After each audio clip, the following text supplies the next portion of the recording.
ပွဲလန်းတဲ့ပင်အပြည့်6ပါရီဝင်းနေရဆုံးမစား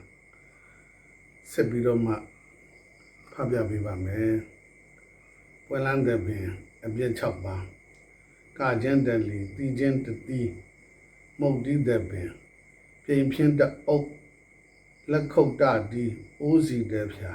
ရိုးရာရှာ၍ဥစ္စာပြည့်မှုအ6ခုကကြည့်ရှုတဲ့ပင်အပြည့်ဒီဒါကပွဲလန်းတဲ့ပင်အပြည့်6ပါပါလောင်ကစားသူအပြည့်6ပါအောင်သူရန်ပွားရှုံးသားဆိုရင်စီးစိမ်လျော့ပါတရားတဲ့ပင်မဝင်သက်သည်မိတ်ဆွေနှိမ့်ဆိုး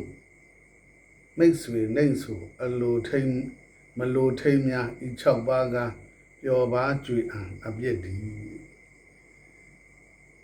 မိတ်ဆွေပြည့်6ပါး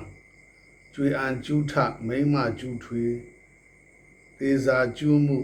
အတုပြုညာလှဲ့စားတစ်ထောက်မြင့်မောက်လှဲ့ကျက်နိုင်ထက်လူယူဤသူ6ပါးပြည့်ဖြတ်သားကြောင့်ပြက်ပြားမိတ်ဆွေအပြစ်ဒီဒီကနေ့တော့ဒီ3မျိုးလောက်ပါပဲအဲ့တော့ဘုဒ္ဓတာဖြစ်မယ်ထင်လို့ဒီဓာတ်လေးတွေဖတ်ပြပေးတာငယ်တော့ကသင်ခဲ့တဲ့စာကလေးတွေပေါ့အဲ့တော့ဗီဒီယိုကိုဆုံးအောင်ကြည့်ရှုပေးကြတဲ့အတွက်